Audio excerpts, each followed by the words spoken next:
Welcome to the Sci-Fi Evolution channel.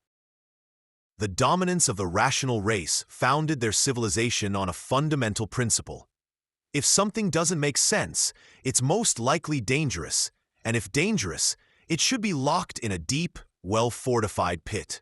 This approach has served them faithfully for about 3 millennia, not counting the periodic genocides, and has spawned the most meticulously paranoid bureaucracy the galaxy has ever seen. Administrator Zelos prided himself on his rationality, because his race, the Zorians, descended from ambush predators who spent most of their evolutionary history expertly freezing in place and thinking deeply about whether a rustle in the bushes meant lunch or a threat. This natural aptitude for public service, especially one that involves committee meetings and intense debates on important issues with the consumption of significant amounts of stimulants, made them ideally suited for such tasks. The headquarters of the conclave hung serenely in the void between the galaxies. Galaxies serve as evidence of a special form of neutrality that can only be achieved by beings who collectively come to the conclusion that the universe is fundamentally flawed and requires constant supervision. The corridors of the conclave are filled with the effective hum of thousands of different species, united by a common belief that something is probably wrong and needs to be fixed. At the morning briefing, senior analyst Varen announced that the Terrans were once again causing trouble. His statement carried the same emotional weight as the statement that the water was wet and the bureaucracy was ineffective. Zelos's tentacles twitched, a gesture that was akin to a sigh among his people. Of course, the Terrans have always been the source of problems. Other races could be unpredictable, but Terrans managed to be unpredictably unpredictable, a category of chaos that the Conclave could not comprehend. The classification system was not adapted to solve the problem Zelos had raised, and he reached for his emergency stimulant dispenser. With a resigned expression on his face, he consulted his data pad, the kind that tax inspectors and grief counselors usually have. There was an incident on Earth 442 where a race convinced an entire hive mind to form a democratic republic. Then there was the situation at the Proxima Station, where they taught the crystalline entity to appreciate modern dance. And last week, the story of when they turned the Navy into a traveling circus. Zelos's stimulant dispenser made an alarm sound, and the board recommended the Omega containment protocol. There was silence in the room, broken only by the soft hum of life support systems and the distant sound of Zelos' worldview cracking under pressure. The Omega containment protocol has been activated, the Conclave's ultimate solution for problems that cannot be solved by conventional means. Or in other words, for all intriguing problems, is to lock the problematic entity in a room with something so dangerous that the problem will theoretically resolve itself through mutual destruction. And who are we sacrificing to bureaucratic expediency this time? Zelos asked, his desperation evident in his meticulousness. The name Lyra Blackwood hung in the air like a particularly vicious curse. Lyra Blackwood, whose existence has somehow become a galactic problem. Lyra Blackwood, who turned first contact protocols into first contact sentences and somehow made them work. Lyra Blackwood embodies everything the Conclave fears about Terrans, their utter disregard for others. In accordance with the natural course of things, as documented in her dossier, which has grown to the size of a small moon and requires its own storage system, Lyra committed the following offenses against galactic stability. Befriended 17 different species of carnivorous plants. Convinced the machine mind to take up the art of poetry. Successfully negotiated a peace treaty between 2 species that communicates solely through ritual violence. Taught the collective consciousness to value individual privacy. Also, in what the dossier diplomatically calls an incident of unprecedented diplomatic flexibility, she somehow convinced the warrior philosopher Space Empire that violence is much less interesting than gardening together. Her psychological profile remains unfathomable. Varen continued, seemingly determined to make Zelos' day even more miserable. Our best xenopsychologists have determined that her behavior follows a pattern that is difficult to understand. We call this approach aggressively optimistic pragmatism, which is a Terran tendency when faced with difficulties. She assumes that everything will work out, and then achieves it with a combination of unwavering determination and what can only be described as a form of empathy used as a weapon. Zelos considered this information carefully, with the same care he would have used to clear a bomb or explain complex social norms to teenagers. The phrase empathy as a weapon alone made him question his life choices. He said, "Obviously, the universe has a sense of humor, and I'm its main character. Prepare for containment." Omega, the entity in question, resides in the deepest, most secure part of the Conclave's most secretive isolation facility, behind walls designed to withstand anything. To accommodate entities that traditional physics would politely suggest to forget about, he was nicknamed Gorvok.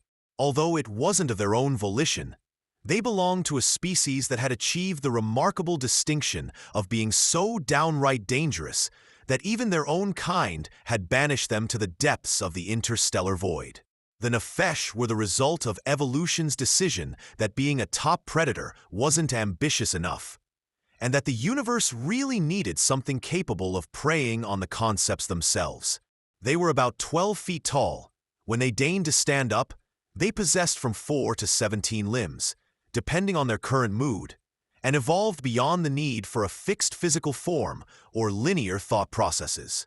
Gorvok was captured about 50 years ago after what official records diplomatically referred to as an incident of extreme theoretical violence involving 3 star systems.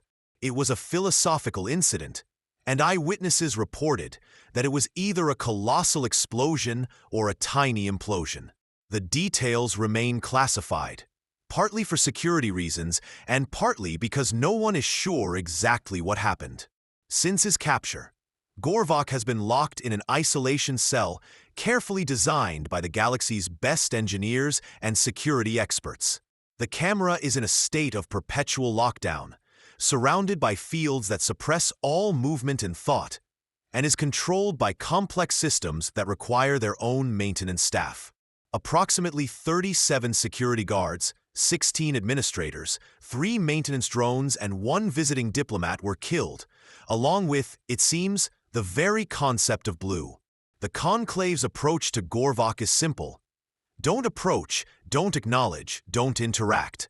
It's even too deep to think about him, given the evidence that he could perceive focused attention from interstellar distances. Are we absolutely sure about this course of action? Asked Regent Vexi during the final meeting. This question demonstrated both political acumen and a touching belief in the possibility that reason will prevail.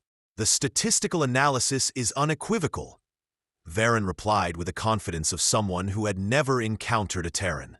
The probability of successful mutual destruction is approaching 99.7%, with an error margin that takes into account unforeseen variables. The remaining 0.3% represented such unlikely scenarios that they could be ignored. Vecchi nodded slowly, though his expression suggested he was calculating the distance to the nearest escape pod. Well, let's get down to Omega Protocol. The formal aspects of the Omega Protocol have been carefully honed over centuries of bureaucratic development. Instead of traditional funerals, there were administrative processes that had to be followed regarding the disposal of the remains. The procedure was simple. Place the deceased in a secure container and seal the door. The situation was waiting for a mathematical solution. Lyra Blackwood approached the situation with the resignation typical of those who have stopped trying to understand galactic politics. She was informed about the situation, but the information was not helpful. She was given detailed instructions on how to request additional documents. "I'm not sure what to do with all this information," she said casually as she was led through the halls. "It's about the garden, isn't it?"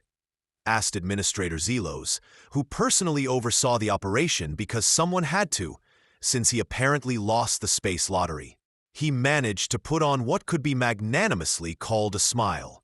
The conclave has decided that your influence on galactic stability needs to be adjusted, and the adjustment involves locking me in a room with a creature known as Gorvok the Ravager, which sounds like either a particularly nasty metal band or a kitchen appliance designed by people with serious anger issues. The Nefeshi are considered the most dangerous predatory species in the known universe, Zelos explained in the patient tone of a man trying to convince a child that fire is hot. Really? Lyra nodded thoughtfully. And you believe that locking me up with one of these creatures will solve the problems of your people? The isolation ward is a masterpiece of engineering and paranoia. With walls so thick they could withstand a meteorite impact, and security systems that control everything from electromagnetic disturbances to the philosophical consequences of nearby thoughts. There is a nervous buzz in the observation room as the technicians complete the preparations, and the bedding reaches an unprecedented level of sophistication. 97% sealing of the insulator.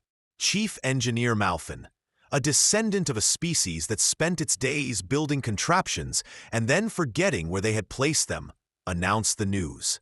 Dr. Kresh, the chief physician of the institution, who has devoted her career to treating injuries caused by conventional medicine, reported that the life support systems are functioning normally and are under close supervision. Zelos watched the final preparations with a sense of detached interest, which was typical of his nature. He believed that this was the perfect solution until it failed, after which it would require completely new documents and protocols. The institution's computer system announced the final containment procedure with a slight delay.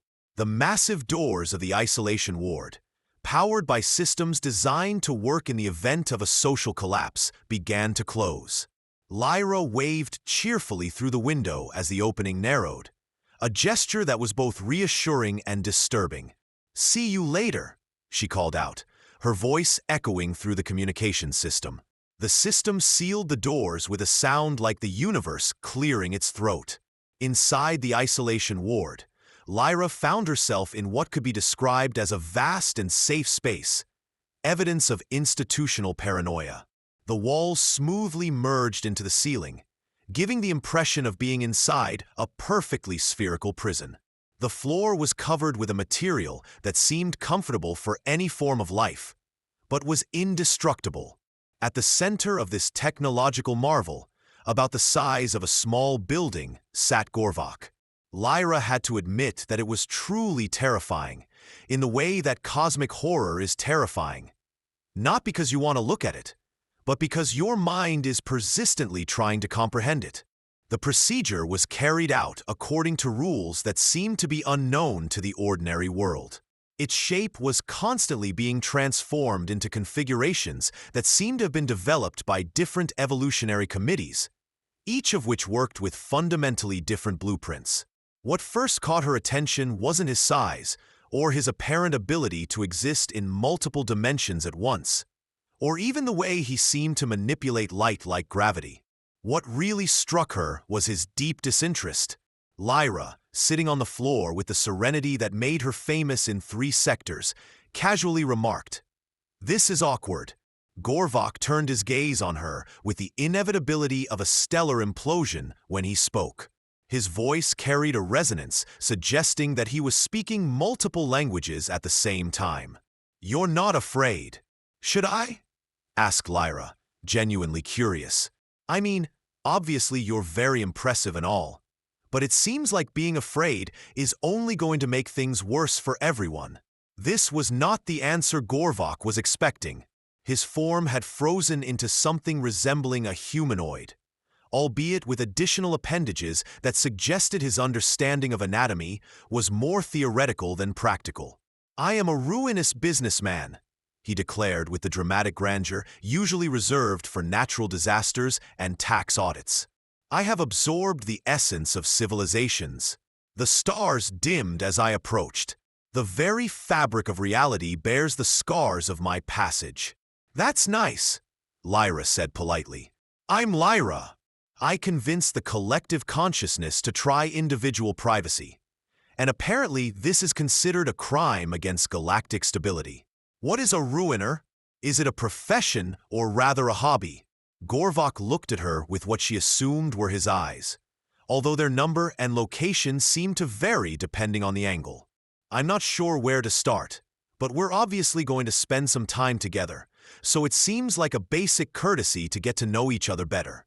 Unless you want to skip the small talk and jump straight to the main event, which would be a waste of this opportunity to have a meaningful conversation with someone who exists in multiple dimensions at once. When will I get another chance like this? The bureaucrats, of course, won't provide another opportunity if it doesn't go according to their plan. And so began what would later be known as either the most successful diplomatic initiative in galactic history or the biggest failure of containment protocols, depending on whose report was being written and how interested they were in the outcome. Gorvok clarified that Ravager was indeed a job description, but it was a position that was appointed, not chosen. The Nefesh did not reproduce in the traditional sense, but rather emerged spontaneously from the universe's tendency to disorder, which explained both their approach to physics and their generally negative view of existence. We are born out of chaos, he said, settling into what looked like a more comfortable position. And our nature is to restore order out of chaos, which often involves eliminating things that complicate existence. So you're basically space cleaners, Lyra mused thoughtfully. It makes a lot of sense. No wonder you're all so sullen. Well, look at it from your point of view. You've been cleaning up after other people's messes all your life, but instead of being appreciated for it, everyone runs away screaming. It must be frustrating. Gorvok carefully considered this analysis. I had not previously thought about the consequences of my existence in terms of custody. That's because no one has ever bothered to ask about my desires. They just assumed that my ability to destroy things meant that destruction brought me joy. This is akin to suggesting that someone who is adept at administrative tasks should enjoy bureaucracy. It's an intriguing comparison, although I admit I'm not sure what happiness is in the context of my species. Lyra found that she explained Terran emotions to Gorvok, who partially existed outside of ordinary time and space. It's certainly not what she expected when she woke up that morning. Gorvok turned out to be a surprisingly attentive listener, but his questions betrayed a worldview formed over the centuries when he was treated like a natural disaster. Instead of forming emotional bonds with other creatures your species, after Lyra finished explaining the concept of friendship, even with those who offer no obvious survival advantage, especially those who are impossible to befriend, Lyra agreed that we were different. So we had to show something that we could make friends with and probably take care of. This explains the crystal essence incident at Proxima Station that you've heard about. News spreads quickly in the prison. I believe that the Conclave's monitoring systems are quite comprehensive, Gorvok said, which Lyra decided to interpret as a warning or just a statement of fact. They, of course, watched our interactions with close interest and probably took notes and made calculations about the optimal mutual relationship. The timeline for destruction does seem confused about our inability to destroy each other according to expected parameters. Lyra turned her gaze to what she thought was a surveillance window, although the camera's design made it difficult to determine the exact location of the monitoring systems. I must admit, your suggestion seems intriguing to me. They expect us to engage in combat until one of us is dead. A classic prisoner's dilemma with a cosmic twist. But what if instead of fighting, we just refrain from it? What if we share stories, learn about each other's cultures, maybe even play games to pass the time? You know, the kind of ordinary social interactions that obviously scare galactic bureaucrats more than actual violence. Gorvok's form seemed to shimmer with what I had already recognized as his thoughtful contemplation. Are you suggesting that we engage in recreational social activities? Challenging institutional norms? I prefer to see this as a form of rebellious camaraderie, but in fact, that's exactly what it is. And so they did. Gorvok has spent the last half-century in isolation, and nothing has occupied his mind except the philosophical implications of his existence. This led him to develop several intriguing theories about the essence of reality and the relationship between chaos and consciousness. Meanwhile, Lyra spent her adult life traveling through space, collecting stories about different species and their unique survival strategies in a universe that seemed uninterested in making sense. They shared a mutual appreciation for the absurdity of bureaucracy, a mutual admiration for the concept of identity, and a shared disillusionment with bureaucratic thinking.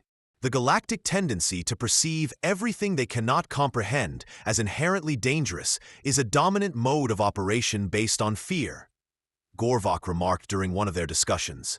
They have developed a system to deal with threats that exist mostly in their imagination. It's even more confusing. They've created a system that actively generates exactly the threats it's trying to prevent, Lyra replied, absently braiding a small appendage that Gorvok had suggested for this purpose. Take you, for example. You were probably content with your existence in the interstellar void, doing some of your space maintenance tasks, until they deemed you a threat and locked you up. Before my imprisonment, I had limited interaction with organized civilizations, but now I have extensive experience with them, and I find them very annoying.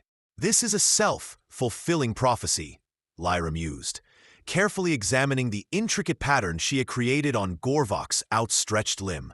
They turned you into a threat in the very situation they foresaw. I was just trying to promote harmony between the personalities. It turns out that when different species cooperate rather than compete, it makes leaders nervous, because cooperation is more difficult to manage than conflict. Consequently, they tried to eliminate us using a mutually assured destruction strategy, a classic win-win scenario disguised as a problem-solving approach. Meanwhile, in the observation chamber, the elite of the conclave were experiencing what could be described as a collective collapse. The monitoring systems provided them with comprehensive audio and video recordings from the cameras, but the information was overwhelming. The recipient refused to conform to any recognizable pattern of behavior. "Are they making contact?" asked Dr. Koresh, consulting her instruments with the desperate hope usually reserved for those trying to fix complex machinery. Psychological analysis programs returned error messages as she hit them with ever larger tools. Senior analyst Varen, whose confidence in quantitative forecasting has been steadily waning over the past few hours, reported that the situation appears to be moving beyond the established behavioral parameters for both species. Administrator Zelos was looking at the main screen, which showed Lyra sitting cross-legged on the floor, weaving intricate patterns into what looked like Gorvok's limbs. He had to admit that the mathematical models did not anticipate what they were observing. "Maybe they're participating in some form of pre-fight ritual," he suggested. Chief Engineer Malfin, despite the fact that his tone indicated growing desperation, had already been working on a pre-battle ritual for 6 hours. The Terrans seemed to be laughing. Dr. Koresh watched this with the same clinical curiosity with which one might study rare diseases or unusual geological formations, amused by what Horvik told her about the various bureaucratic inefficiencies he witnessed during his capture and subsequent imprisonment. Zelos felt what might have been an early-stage headache if his species had been capable of headaches, which they weren't, which somehow made the experience even more unbearable. They seemed to be getting closer on the basis of administrative complaints, and it had been going on for about 14 hours, 37 minutes and 16 seconds since the start of the containment process. I saw Zelos turn to his senior staff with a calm look that suggested he had a plan. "We either achieve enlightenment or experience a complete mental collapse, and our plans for this scenario have not been prepared." The silence that followed was profound and costly, given the number of highly paid experts who generated it. "There are no plans for this situation," Varen admitted. Mathematical models indicated a 0.3% probability of scenarios so unlikely that they should not be seriously considered.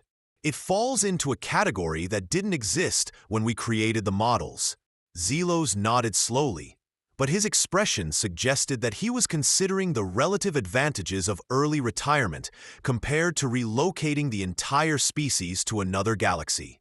I see. And what are our options at the moment?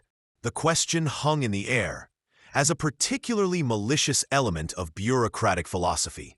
At that very moment, when there was that deep silence that can only be achieved by those who have fully realized the futility of their fundamental beliefs about the nature of reality, the environmental systems of the isolation ward detected what looked like a significant biological irregularity and automatically triggered an alert. The monitoring systems, with their characteristic bureaucratic precision, quickly classified the irregularity as a potential security breach and initiated emergency surveillance protocols. Thus, the rational race learned that Lyra Blackwood had fallen asleep using Gorvok as a pillow, while Gorvok seemed to be engaged in what could only be described as a protective vigil over her unconscious form. The image was captured by 17 different monitoring systems, analyzed by 43 separate computing structures, and forwarded to 62 people. All administrative departments provided different responses, each reflecting their own approach to information processing. According to biometric analysis, Lyra entered a deep sleep state about 3 hours ago. Meanwhile, Gorvok has turned into a large, comfortable armchair with built-in climate control. He seemed to maintain a state of relaxed wakefulness, adjusting his shape from time to time to increase Lyra's comfort, and observing the camera's environment for potential threats. They seemed to be sleeping together. Dr. Kresh explained that recreational sleep is a behavior associated with trust and social bonding among different species. The most formidable predator in the known universe provided sleeping places for the most destructive Terran in galactic history. Zelos stared intently at the screen, his concentration akin to that of a mathematician deciphering a complex theorem, or a furniture assembler carefully reading instructions. He watched Lyra snuggle up to Gorvok while Gorvok watched her. He had to admit that the contingency plan they had foreseen was not entirely accurate. "What are the procedures for ending the Omega containment protocol?" he finally asked, because even the bureaucratic nightmares have to end. Varen replied in a hollow tone, as if his experience was outdated due to circumstances. The protocol was designed to self-destruct by eliminating contained entities. However, there are no protocols for the case when contained entities refuse to eliminate each other and instead form a connection. Zelos performed the administrative dance with less enthusiasm than usual. "It looks like we're in unfamiliar bureaucratic territory, sir.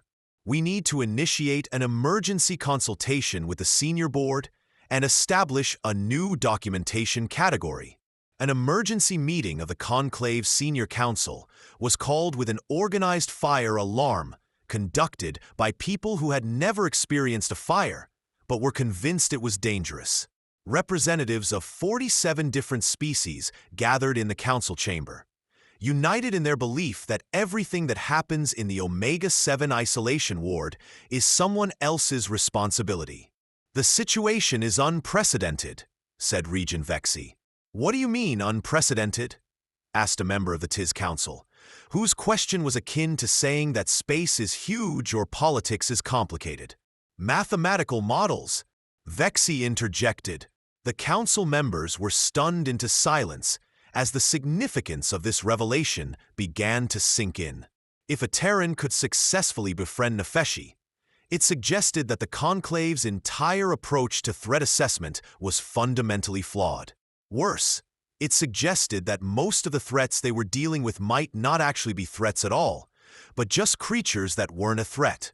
"I've never had the opportunity to experience peaceful coexistence. What are our alternatives?" Vexi's council member asked. His kind evolved from beings who were adept at finding solutions to difficult situations, often by redefining what was considered impossible. "We could maintain containment indefinitely," he suggested, although his tone suggested that the idea seemed as appealing to him as surgery. "How long will they live before they die of old age?" In the case of Gorvok, it could be several geological epochs. Vexi suggested as an alternative. The suggestion was met with silence, which was usually reserved for natural disasters and especially bad poetry. The idea of reintegrating Gorvok into a common galactic society was already a difficult prospect. The thought of his release, along with a Terran woman who had demonstrated a talent for diplomacy, was a scenario that kept me awake at night. The night staff who are on duty follow the instructions provided by the TIS board member with a thoroughness that suggests she is trying to pinpoint the nature of the problem.